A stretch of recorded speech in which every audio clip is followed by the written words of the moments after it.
Tonight, I'm very excited to welcome Dr. Beverly Daniel Tatum, celebrating the release of Peril and Promise, College Leadership in Turbulent Times.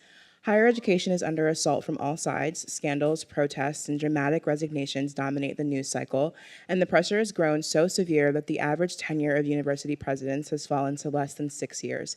Even so, Peril and Promise insists, American universities provide the solutions to the ignorance and division that plague our society, but only if wise, courageous leaders step up. Dr. Beverly Daniel Tatum served as the ninth president of Spelman College from 2002 to 2015. Her visionary leadership as president was recognized in 2013 with the Carnegie Academic Leadership Award.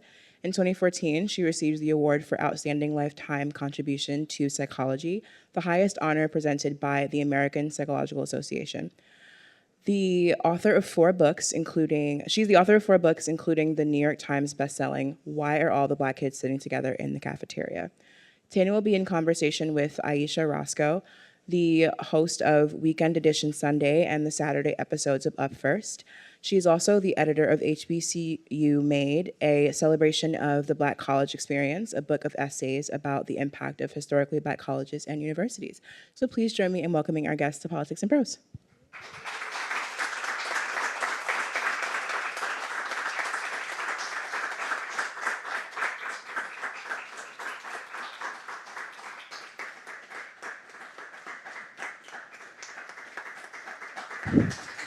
Thank you.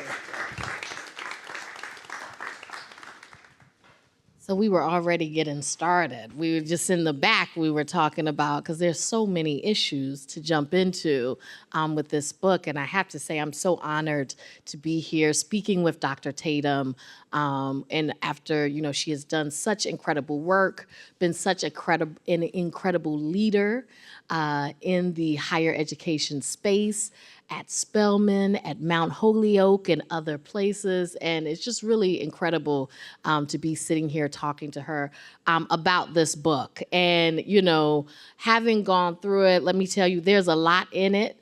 And so you really got to read it so you can get all the information. But we're going to try to touch on as much as we can tonight. We will have time for questions at the end, so save your time for that. I want to start though with, the very horrible situation that happened in Utah happened on a college campus, the assassination of Charlie Kirk. This is a breaking news story. There's a lot that we don't know, but I just wonder, what are your general thoughts or any just general thoughts or advice for college presidents who are going to have to respond to this and deal with the aftermath of this? Well, let me start by thanking everyone for coming. I'm really delighted to be here and really delighted to be in conversation with you, Ayesha. So thank you very much for making the time for that. Thank you. I was at Mount Holyoke College yesterday doing a book event and was preparing for that conversation with my conversation partner, who is the president of Mount Holyoke, Danielle Holly, when the news broke about what had happened in Utah. And we were very rattled by it, just as a former president, as now retired, there's so many thoughts that run through your mind. Your heart certainly goes out to certainly the victim's family, but the campus community and the president, the leader of that institution. What came to my mind right away, we know that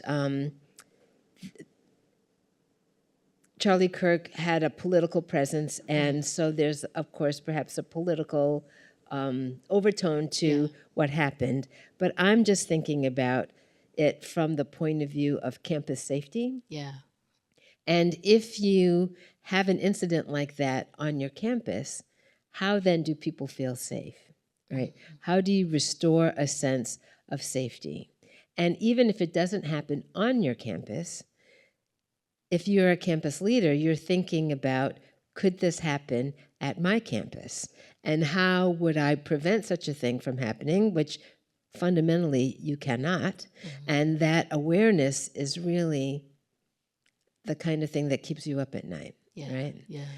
In the book, I talk about the incident that occurred while I was interim president at Mount Holyoke College. I spent a year, 2022, 2023, at Mount Holyoke. And during that year, there was a campus shooting at Michigan State.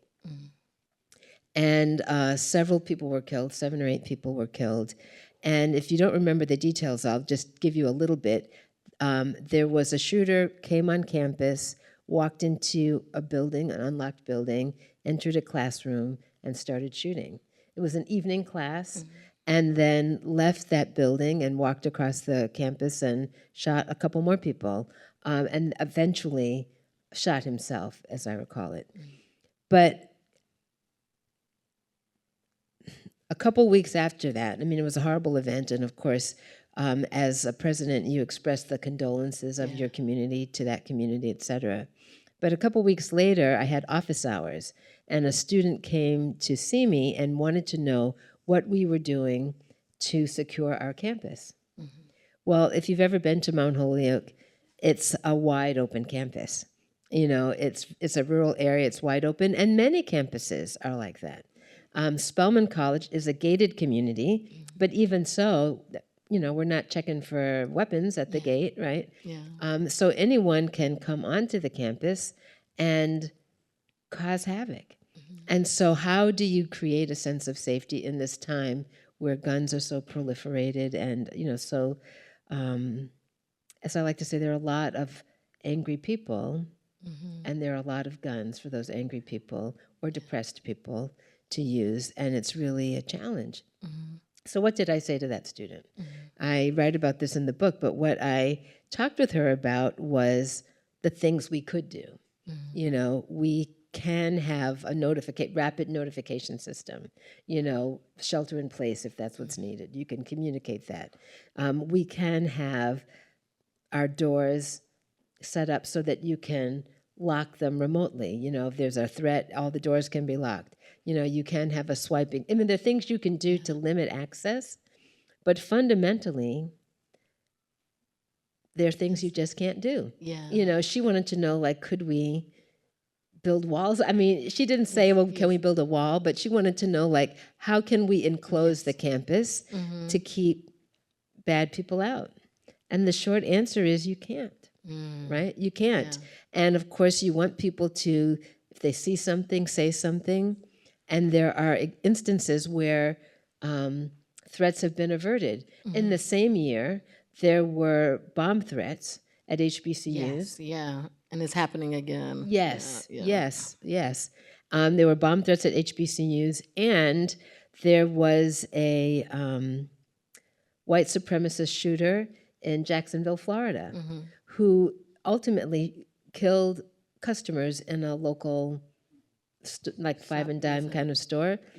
But before he got to that store, he visited Edward Waters College. And it was students who spotted, you know, somebody in a flak jacket with what appeared to be weapons, or I'm not sure they saw the weapons, but, you know, it was a white person dressed with, you know, a vest on that alerted them on the campus. They told the police, and the police stopped the person, who then left the campus without harming anyone, but then, you know, drove down the street and then caused havoc. So we live in a time when you really have to just accept some of the risks, but do what you can do. But do what you can do. Now, if we think about the polarization in our nation, right?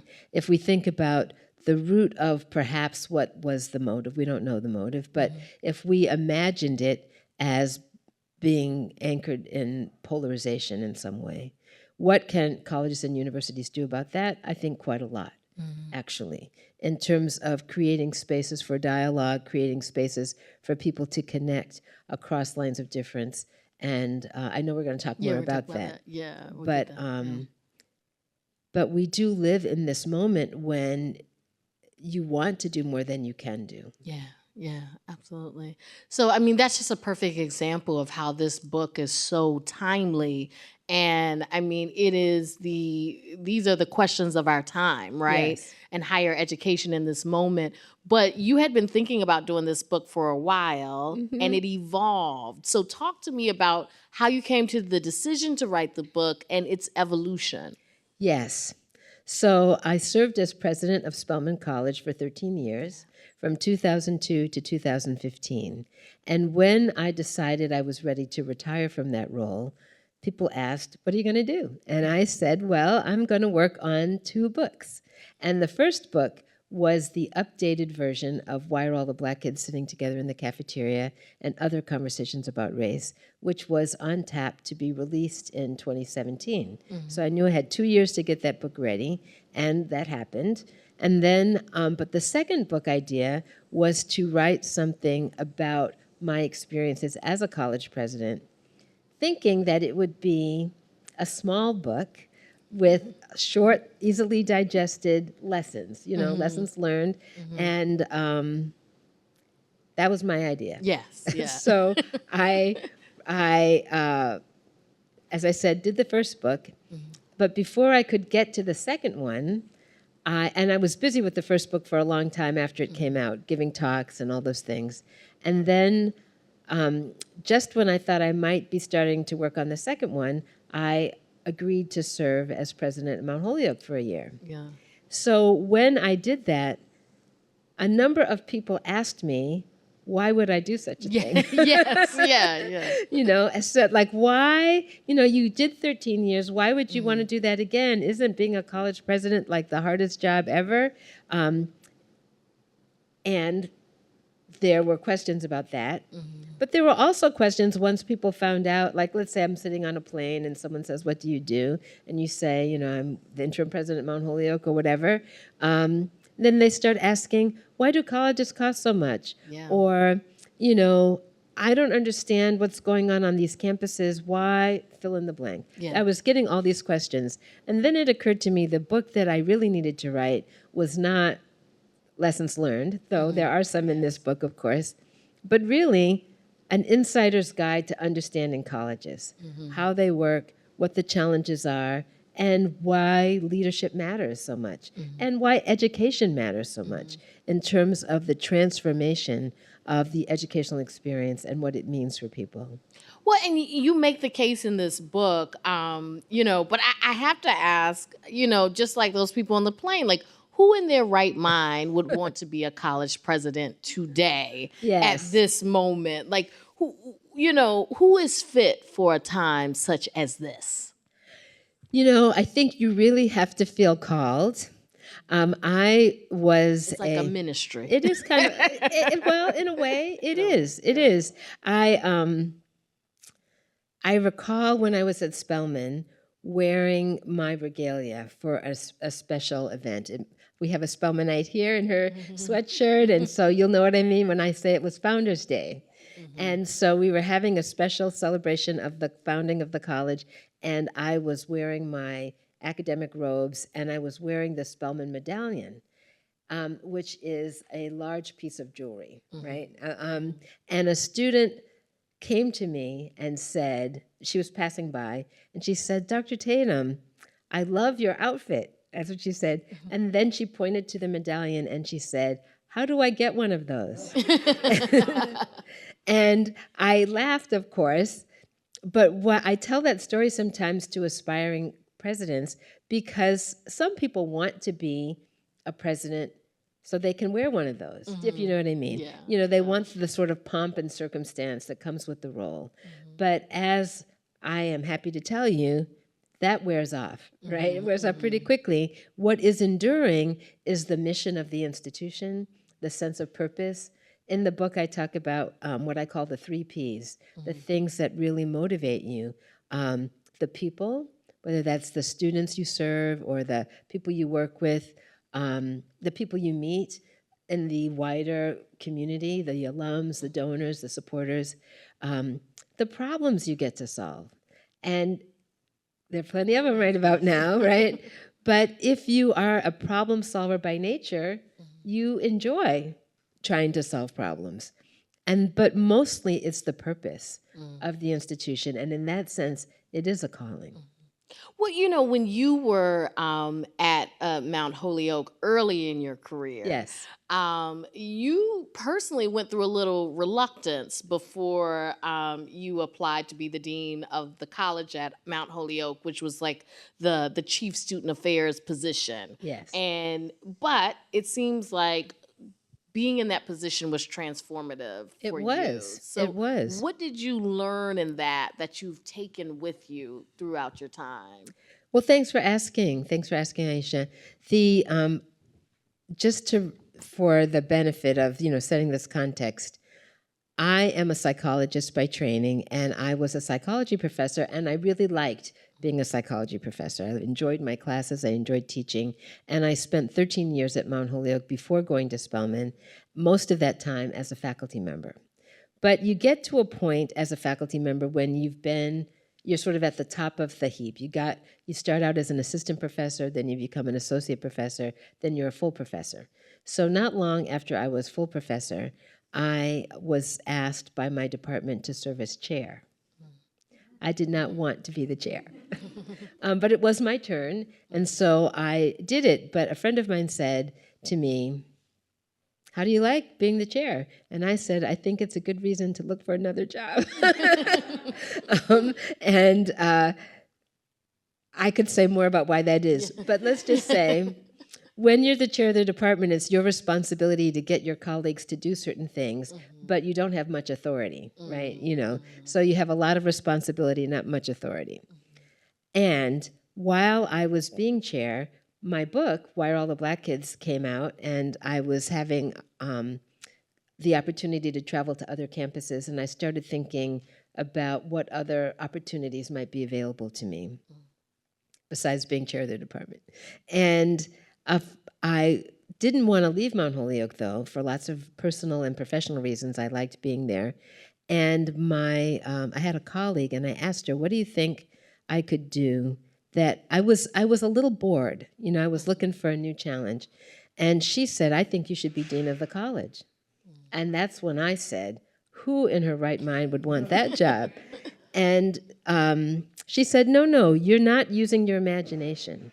If you were dean of the college, you could take the things that you've been writing about and really put them into practice. You could innovate, and it would be valuable here and maybe would set the example for other places. And I'd never thought about college leadership in that way, as something that, I thought it would just be one boring meeting after another, to be perfectly honest. I was not being very imaginative, but she persuaded me to think about it differently. And so I decided to apply when the position became open. And lo and behold, she was right? I really loved that job. But what I learned from it had to do with the approach I brought to it. So when I became dean, I imagine you all are working for me in the dean of the college division and we're having our first meeting, and I am supposed to tell you my vision for our division, and I'm talking about that. And I said what I thought we should all be doing is working on how to affirm the identities of all of our students, how to build a sense of community where everyone feels like they belong, and how to cultivate the leadership of this next generation of students, because that's the mission of the institution. And that long sentence turned into shorthand: affirming identity, building community, and cultivating leadership, which came to be known as my ABCs. And you go into that in the book, and I really loved your illustration of the affirming identity. Yes. I felt like it was such a clear representation of what it means to affirm identity. So I'll let you tell us what is your example of that, because I thought it was so clear. Thank you. I'm happy to do that. So let's imagine there's a photographer up here with us, taking a picture of all of you here tonight. And before you leave, you're going to get a copy of that photograph. What is the first thing you're going to do when you get your copy of it? you're going to look for yourself in the picture, right? That is the only honest answer to that question. If you're in a group photo and you get a copy of that photo, you're going to look for yourself in the picture first. And then you're going to evaluate how you look, right? And you want to be in the picture looking good, right? And so, but let's imagine, same picture, same circumstance, but for some reason unknown to you, the photographer has decided to digitally remove a few people. So now you get your picture, but you can't find yourself in it. You're going to say at first, what's wrong with this picture? But let's imagine it happens repeatedly. Everywhere you go, they take a photo, you get a copy, you're never in it. You're always the one missing. After a while, you don't say, what's wrong with this picture? After a while, you start to say, what's wrong with me? Why am I never included? I was there, and you're just, flummoxed by that, right? Yeah. And from a building community point of view, taking a group picture is a community building activity, but it's only successful if you feel confident that you're going to be in the picture. If we were to say, before you leave tonight, don't go anywhere, we want to take a picture of all of you, and you know from past experience that you're never included in the picture, I can guarantee you're not hanging around to participate. Yeah. You're going to be out, catching the first Uber that comes, right?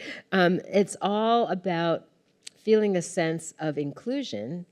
And unfortunately, there are lots of environments or colleges where a student might arrive and feel like, I don't see myself in this picture. I don't see myself in this community in ways that are affirming to me. As a leader, what I wanted all of us to do was to get in the habit of asking the question, who's missing from our picture? And then thinking about what can we do to fix it. I mean, that sounds so clear, and it sounds like, oh, that makes sense. Who could disagree with that? But at this moment, what you just described is extremely controversial, right? Like, it is extremely. And so I guess, and obviously you get into this in the book because you have a whole chapter called Who's Afraid of DEI? But, I mean, how can college presidents affirm identity when even speaking about identity, even, talking about these things? I mean, I did a story today that'll come out on the Sunday Story soon, and, the reporter had talked to a veteran and someone who went to, I believe, one of the military colleges, and she was a Black woman, and she talked about, how now they don't even have the Black woman engineers group. There was just a group, I think it was like social, talks, social talks. And it wasn't like a Black group, but it was majority Black. They got rid of that too. It was just like, and so she's like, all those things that helped me when I was at Annapolis or wherever, they don't even have that anymore. So how, and so this is going on all over the place. It is going on all over the place, and it's really unfortunate. What we do know is that there's, I'm going to call it an overreaction in some places. Right now, I know that depending on where you live, it's not just, the federal edicts. There are also states that have passed legislation about none of this, none of that, depending on where you are. And there are institutions that are in a proactive way or maybe a defensive way, trying to avoid getting in trouble, eliminating anything they think might make them a target. Yeah. And I think that is really unfortunate. And on the other hand, I know there's some campuses, and I have visited some, that have said, you know what, we're not changing anything. We're going to keep doing what we're doing. And particularly that's true if it's a private institution, but not all, right? I live in the state of Georgia, where the state legislature has said, no divisive concepts. Now, what exactly does that mean? What's a divisive concept? And Emory University is a private institution in Georgia, and Emory has just announced that they're eliminating all of their DEI programs, their Office of DEI, anything, and people are still trying to figure out exactly what is I mean, if I'm yes. teaching psychology of racism, of course I used to teach, Yeah. not at Emory, but Yeah.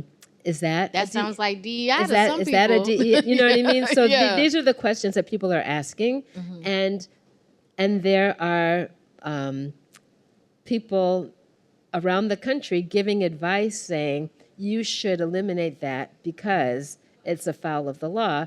And we know, however, that the guidance that has been given by the Department of Education, the Dear Colleague letters that have gone out to various departments, to campuses across the country, are actually not legally binding. And yet, we are in this moment when people are like, well, if I get on the wrong side of, the powers that be, we won't get any grants. We won't be able to do the things we need. We're really in a moment that brings in the integrity, the academic freedom of institutions into serious question.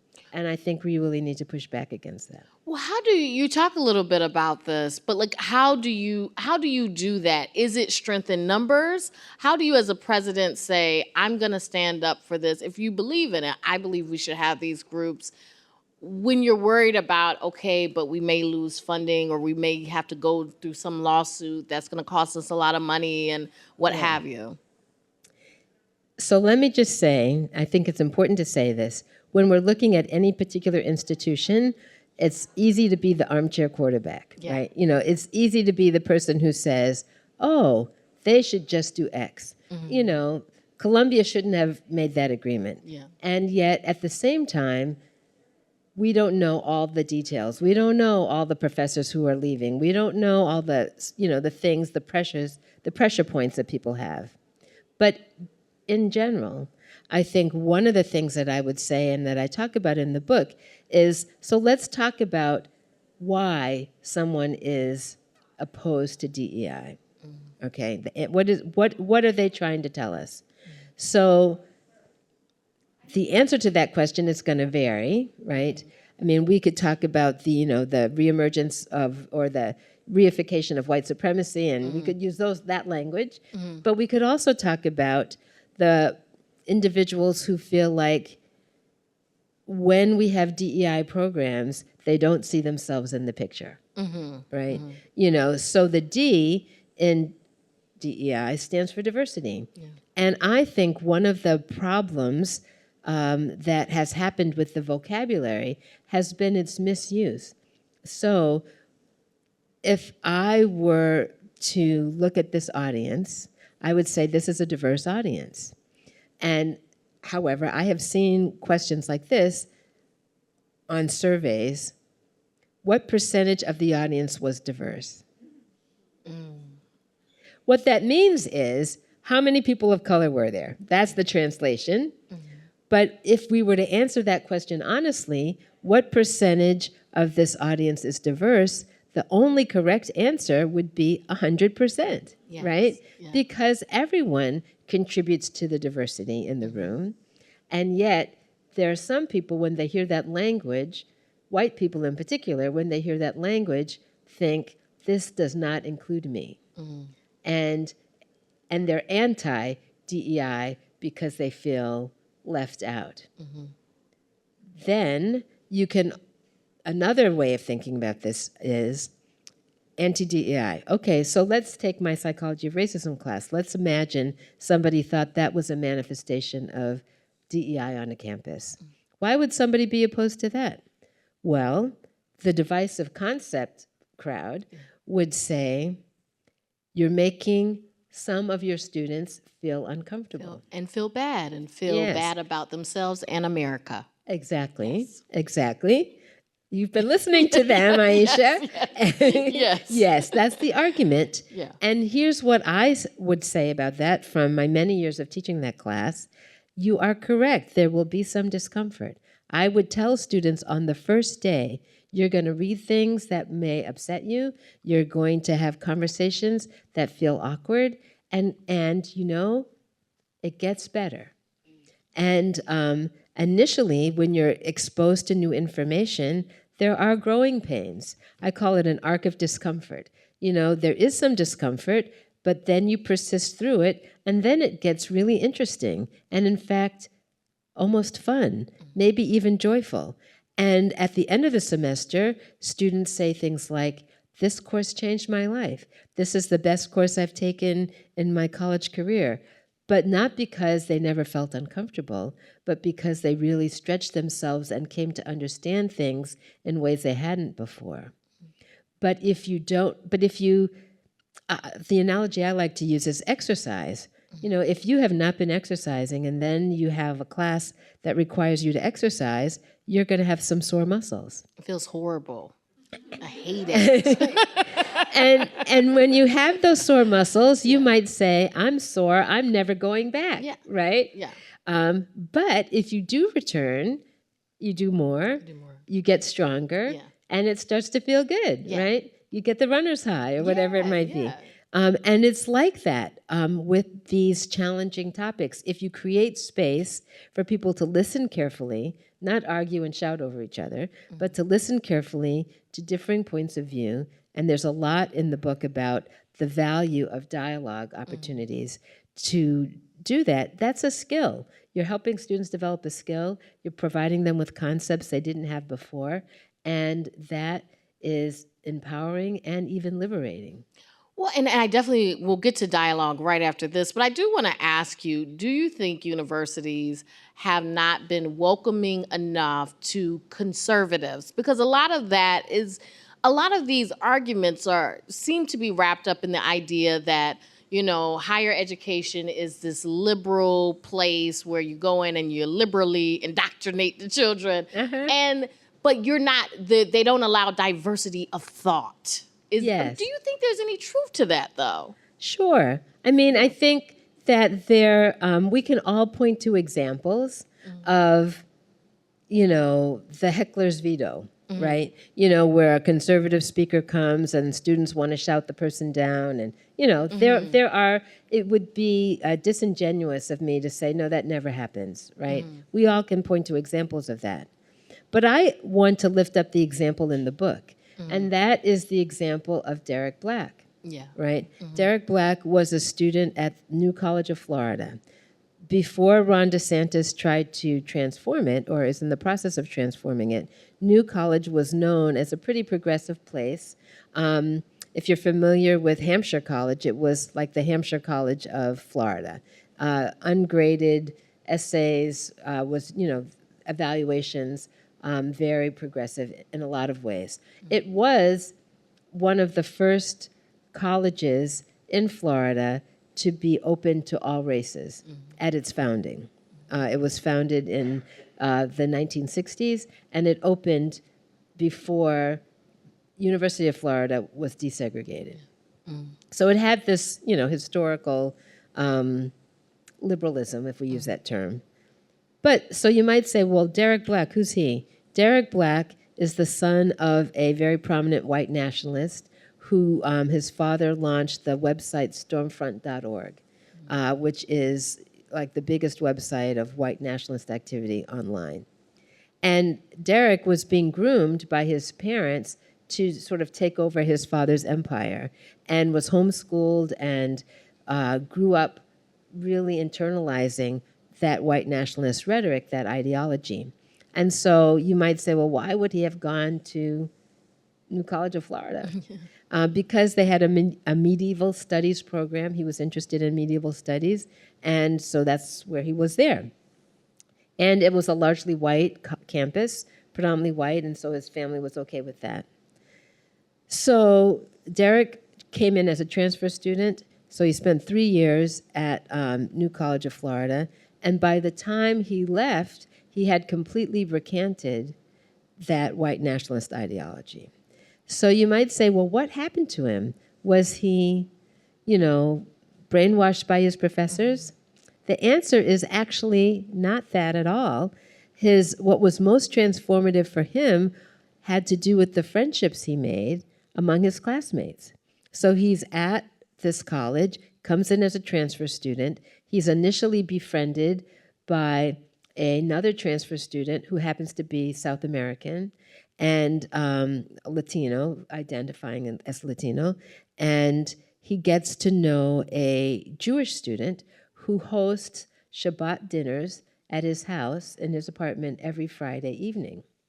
And Derek spent his teenage years spouting anti-Semitic stuff on the radio as part of his father's communications activities. But he became friends with this guy. His friend's name was Matthew. He becomes Matthew's friend, and he's going to these Shabbat dinners every Friday and keeping to himself his activities. Yeah. His friends don't know about this, but then they find out. And even after they find out, he's kind of outed by someone on the campus. After they find out, Matthew continues to invite him, and he continues to come, but he starts having conversations. People are asking him, like, help me understand why you think X, or, help, and they're having these dialogues, and the more dialogue he has, the harder time he has defending that point of view in the face of his real life experience with the people he'd been taught to denigrate. And so in the end, he couldn't reconcile it and said, I have to let go of that. I think that's the power of education, right? Now, some people might say that's a conservative view rejected, but that's not what happened. What happened was he got exposed to new ideas, and then he changed them. Yeah. Well, I mean, that idea of dialogue, I mean, it is something that on college campuses, sometimes when you see it in the media, it's usually, like you said, it's someone screaming at someone else or debate me or whatever, But when you're talking about dialogue, you're not talking about that. And I was also interested because you said that oftentimes when you have just one speaker coming, that's also not necessarily great for dialogue. So talk to me about when you're talking about dialogue, what does that actually look like? Okay, so dialogue as a pedagogical strategy really is something that was first developed in a systematic way at the University of Michigan. There's a well-established program called Intergroup Dialogue there. And in that methodology, if I could describe it in this way, in that methodology, students who are from different backgrounds, often bringing students together who have a history of conflict, coming, whether that's, Muslims and Jews, blacks and whites, gay, straight, whatever the groups are, they're intentionally structured so that there is diverse representation. And then students are asked to engage in listening activities. So they're learning how to listen actively, really carefully, engage in conversation with each other. Trust building occurs. Anytime somebody listens carefully to you, you start to trust them, right? I mean, just think about your own experience. If somebody's listening carefully to you. So if you're learning to listen carefully to people, trust starts to build. And once some trust has been built, then comes the hard part. We're going to talk about those points of conflict. We're going to talk about those hot topics. But we're going to do that in a way where there are guidelines and there's a facilitator and sort of keeps people from getting too far out of bounds. And as that happens, it's not necessarily that people will start to agree with each other, but they start to understand each other's points of view and where they're coming from, and hopefully finding some common ground. It may not be 100% overlap, but some common ground. And then the third part, so if the first part is listening, developing trust, then the hot topics, then the common ground, finding projects to work on together that leads to deepening that sense of connection to other people. And again, still may not be in agreement, but able to coexist with one another in a way that is liberating, feels powerful. Students who have engaged in that kind of dialogue over the course of a semester have been shown to be much more likely to have diverse groups of friends, much more likely to interrupt the pattern of segregation after they leave college, much more likely to vote, much more likely to be engaged democratically in civic community, and democratically little d, right? Engaged in the democracy, and very powerful learning experiences, and students often clamoring for more. Now, some people would say, yeah, but that's, a whole semester, that takes a lot of time. I got this problem on my campus today. I would like some help today. Thank you very much. And the answer is students who have developed those skills are the same students who can be in a one-time event and do it in a productive way because they apply the skills that they've learned. They model for others what listening looks like. They're able to engage in ways that foster conversation and less conflict. Well, time is getting on, and I want to get to questions, but we got to get into, when we talk about dialogue, we talk about hot topics. Yes. The thing that has really taken over college campuses in a way that we haven't seen in decades is the Israel-Gaza conflict. Yes. And, the protests that happened on college campuses last year and everything, and much of what the administration is doing has been arguably what they say is in response to colleges not doing enough to protect Jewish students. So, there's a lot to get into, but I want to ask you first, how should presidents of universities look at protests, especially about an issue as heated and as personal and as meaningful to people as the Israel-Hamas conflict? Well, let's start with looking at protests, period, just for a moment, because we know that the history of student protest is long, right? Probably back to the beginning of institutions, there have been student protests. And certainly I am old enough to be of that age when I was in college. The protests were about the Vietnam War, related to civil rights issues.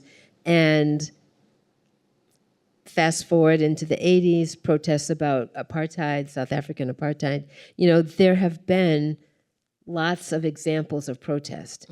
One thing we know for sure is that inviting the police to your campus always makes it worse.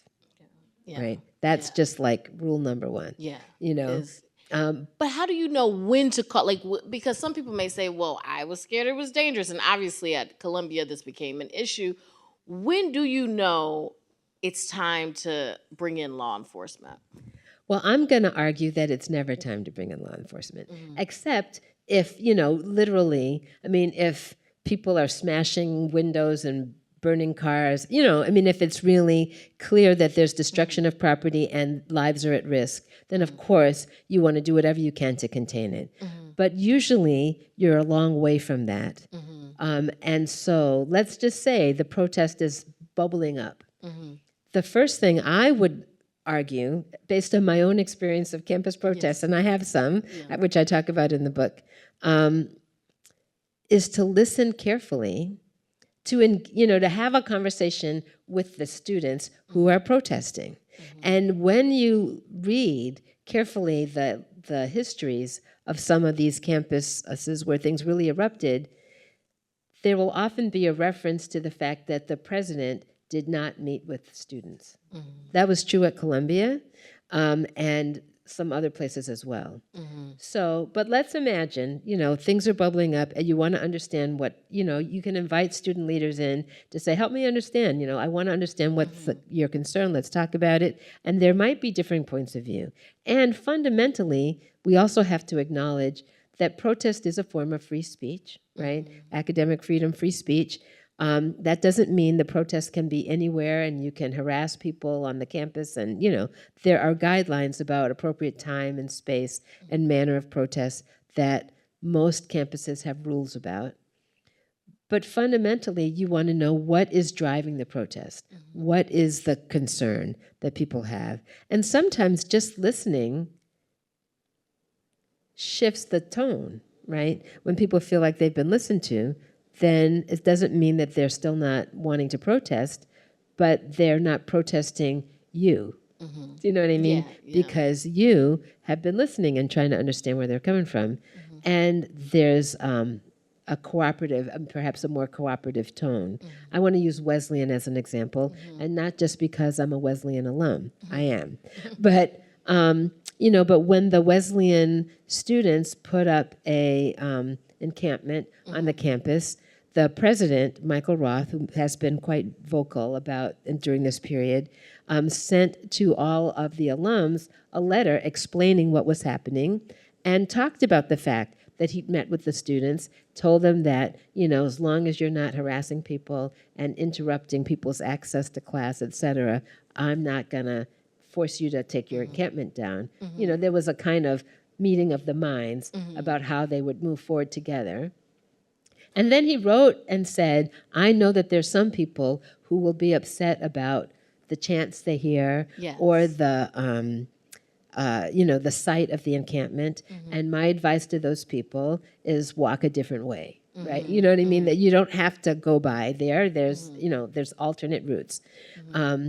But he said fundamentally in his letter, fundamentally, there's an opportunity for us to learn from each other.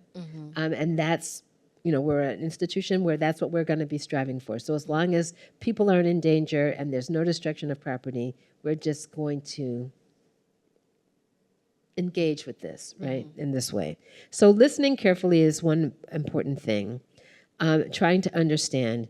But there's something else, and I think, again, if you look at the cases that where things went better than other places, involving faculty you pointed that is out. really important. That, if students have taken over the building, maybe they don't want to talk to you, the administrator, but they're going to class still, and there are faculty who can be mediators, who can, if my advisor, who I trust, is talking to me about this protest and suggesting that I might want to rethink my strategy, I might want to rethink my strategy, right? Yeah. So engaging faculty in a way that is helpful when faculty are willing and students respond very positively to that, generally speaking.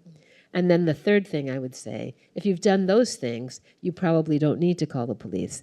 But even if you're tempted, all those students who are not participating in that protest will be participating in the protest when the police arrive. Yeah. I think, we want to take questions because I think we're getting to the 15-minute mark. So I have more questions, but I want to give a chance for people to have their questions. And as I said, you got to read the book because there's so much in it. Thank you. Yes. Thank you, Dr. Tatum. Always inspiring listening to you. I say that as a father of a Wesleyan alum, but it's inspiring anyway. I want to take you back to your example with the student Matthew in Florida. Yes. Is that kind of a student who would, when learning about his guest, was so anti-everything that student stood for, would go ahead and say, well, I'm going to sit and listen to you and continue to engage with you and try to be open to understanding and listening? Sometimes it's difficult for me to believe that most people would do that, as opposed to say, get out, not going to deal with you. I've got too many other things to deal with. I've got too many other struggles in my life. You are not worth my time, and neither are your beliefs. Yeah. I guess the question boils down to, do you think, and if so, why, that most students have that capacity that Matthew had? Well, I don't know that most do, but let me just say that on that campus, that attitude that you just described, like, I don't have time for this and he shouldn't be here, that was a point of view. I mean, there were people who were writing on the campus email to each other about, what are we going to do about this guy? What is he doing on our campus? And some people said he shouldn't be here, he should be expelled. There was a real negative response. So I don't want to suggest that there wasn't that. But there were other people who said, well, he must be here for a reason, and if he's here, maybe we can change his mind. Maybe we can influence him in a positive way. In the end, those people were right? Because that is what happened. The people who said, we still want, we liked you before we knew this about you, and now we know this about you, and we are puzzled by it. So help us understand what you're help me understand where you're coming from. If I'm asking that in sincerity and you tell me, and then you say, well, I'm listening to you, but that doesn't make sense to me because, here's what I know. And we're having respectful dialogue. The evening ends, you go home and you're thinking about what I said. And I'm thinking about what you said, but I'm not changing my mind, but maybe you're changing yours, right? You know what I mean? That in that engagement, not everyone was accepting. There were some people, one of the people, if you read, I should say that I learned about the story of our young man, whose name has just left my mind. Thank you, Derek Black. I read about Derek Black in a book that was written about him, but he subsequently wrote up his own book. And so I would recommend his own book, and it's called The Klansman's Son. But one of the things that he said was that it was the fact that people did not push him away, but asked him to explain himself that really helped him see sort of the flaw in his own logic. And because he'd been taught to see the folks that he was with as people who were not worthwhile, and yet he knew them to be worthwhile. You know what I mean? He was having a visceral experience that contradicted what he'd been taught growing up. And so in the end, he shifted his focus and felt like he had to try to undo some of the damage that he had done with his own rhetoric and his radio program and all that stuff.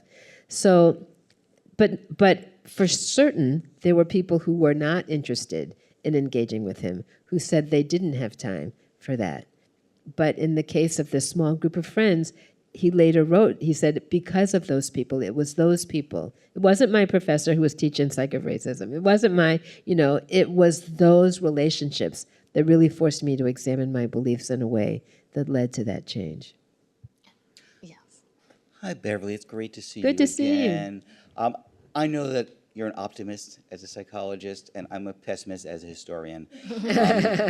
You've told several stories about inside the campus and even dealing with outside that have some assumptions of sincerity and good faith. And Yes. I worry that we're operating in a regime where there's such manifest bad faith that some of the rules that made a lot of sense 5 years ago don't apply anymore because we can't make assumptions about the I'll use bad faith as the cover term for that. Yes. So what would you advise campus leaders to do, both looking inward, understanding, but also in their relations to the world outside, where I could make the list for you, probably your own list of people who are not operating in good faith and are Yes. attacking colleges and universities from outside. Yes. So I would agree with you that it is in part because there are actors who are not acting in good faith that I think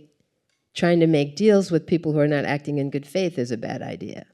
That's my personal opinion, right? Now, I understand, as I said, armchair quarterbacking is not the goal here. But how, you can make an agreement with someone, but if you make an agreement with someone known to not honor agreements, what have you accomplished? I'm not sure, right? So having said that, I believe that our leadership matters. I want to, my book is a lot about the importance of good leadership and what that might look like in these turbulent times. But I also think that when we ask the question, what should presidents do? Part of the question is what should the rest of us do, right? So when I think about all the colleges and universities in the nation and all the graduates, not everybody goes to college, we know that, but there are thousands and thousands of graduates from even if we just talked about the handful of institutions that are in the news all the time, Harvard, Columbia, Brown, Princeton, whatever, the Ivies, and we know that's a tiny fraction of all the colleges and universities in the nation, and the students who attend are a tiny fraction of all the college-going students in the nation. But even if you were just talking about those, you're still talking about thousands of people who graduated from those institutions and were transformed by them. And particularly when you talk about the Ivies, you're talking about people who, because they went there, are in positions of authority and access, because that one of the reasons people want to go to those institutions is because of the access it gives you to money, power, etc. And so, if all of those, not even all, if a significant portion of those people said, enough already, I think we would see a shift. There are thousands of people who could say, take your hands off my institution. Not just my institution, all of these institutions. Higher education in the United States has been, as you well know, as a historian, the envy of the world. And here we are, screwing it up, right? And why would we want to watch that happen as beneficiaries of that education? Yes, you go next. Yes. Oh, okay. Yes. I want to ask you a question about leadership and vision. Yes. As I remember, when you came to Spelman College and we met, and you talked about what is Spelman about. Mm-hmm. And you said, well, Spelman defines itself as an HBCU or Black Women's College in the South or Black Women's College in Georgia. And you said, why not be great, period? Mm-hmm. And then you went about the business of setting up new metrics for Spelman and Michigan Smart and Fulbrights and all of this. And as I think about you a lot, because I took that back to my college and I repeated it. Mm-hmm. And I said, remove all the limitations. But the reason why I thought about it is because during, say, COVID and other things, many schools were not prepared. Yes. And they closed. Yes. And they're still struggling. Yes. And yet Spelman was set up to thrive, and I attribute a lot to your vision. So would you talk a little bit about that? Because I think it's important that college leaders think about what are you trying to become and how do you really define yourself? Sure. Well, vision does, it is important. We all need to, the idea that you have a vision or that a collective vision, because you build a vision with the community together, but if we're all rowing in the same direction, right? That's the goal, to get everybody rowing in the same direction. If we're all focused on the same thing and thinking about how does what we do now move us toward our goal. In the case of Spelman, when I arrived at Spelman in the fall of 2002, I came from Massachusetts. I'd never lived in Atlanta. I didn't attend an HBCU. And though I come from a family of HBCU graduates, my parents both went to Howard and other members of that generation were HBCU grads. But, that was not my experience. And a lot of people asked me, what are you doing here? Why did you choose to come to Spelman? And so my very first speech was titled Choosing Spelman. And in it, I talked about why not just did I come to Spelman, but why do our students come to Spelman? Why do other people come to Spelman, faculty, staff, et cetera? And particularly for students, I said students come because they see themselves here, right? If you are a young Black woman, there are very few places, maybe only two in the country, Spelman and Bennett being the other, HBCU for women. But, when you come to Spelman, you're coming to a place where you can say, this place was built for me, where I'm going to be at the center of the educational experience, not on the margin of it in any way. And my goal was for our students to be able to say, this place was built for me, and it's nothing less than the best. Not the best HBCU, not the best women's college, but nothing less than the best. That anything that you could get someplace else as part of your educational experience, you should be able to find here at Spelman. And that was our goal, and that's what we worked toward, and I think that's what we achieved. So I appreciate your asking. But as a leader, being able to articulate that vision in a way that people understand it and where it's clear what we're trying to do means a lot. And now we have a question from a Spelman woman. Yes. Hello. Good evening, everyone. Thank you so much, Dr. Tatum. My name is Jainaba Sekhan. I'm a proud Spelman grad, class of 2014, and I met my other Spelman sister here, class of 2005. So we actually bookend your career at Spelman, which is really awesome. So I've spent my career as a diversity and inclusion practitioner, spent almost 5 years at Harvard in the office formerly known as Diversity, Equity, Inclusion. So this book is really just so impactful and so profound. I'm working in the tech industry right now, still in diversity and inclusion. And my question for you is around, during your tenure as a college president, so from the early 2000s to mid 2000s, how did you see technology, the rise of AI, social media, and tech kind of impact how you approach your role, right? Like when there's a crisis on campus, that can go viral in a moment. Yes. How does that impact your crisis response system or process? And then also, how have you seen tech also impact dialogue and how students are or are not connecting in the same way? I have thoughts, but I'm curious, did you see that shift over your time on the college campus? I think it's a great question, so thank you for asking it. It is, the short answer is yes. I saw it shift over time. And one of the things, I'm going to give a personal example in terms of just how I engaged with people. So, as a president, I had to travel a lot. And certainly when we were launching, we were in our campaign mode, out in the world asking people for money and doing the things that you do as you're doing a lot of fundraising. And yet there was a cultural expectation that the president would be present, right? Appear at events and, be seen around campus. And students would say, Dr. Tatum, we haven't seen you. Where have you been?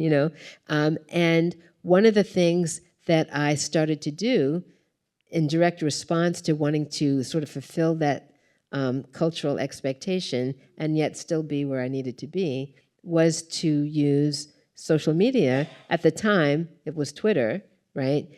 So I would post pictures. And that turned out to be a really wonderful way to communicate with the campus community, but also the alumni community, right? So let's imagine I'm talking to you as a graduate, and we're having lunch together, and you're telling me about all the wonderful things you've been doing. And then at the end, I'd say, can I take your picture? And I would post it, and I'd say, had lunch with Jainaba today. She's doing great things. Spelman women are everywhere, right? And then students would be excited by that. And then it became kind of a, where's Waldo? Where is she? And who's she talking to today? And that was possible because of social media. On the other side, something happens, someone's got a, distressing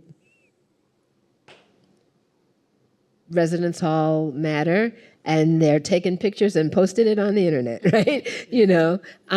When rather than, talking to facilities and giving them a chance to fix it, perhaps.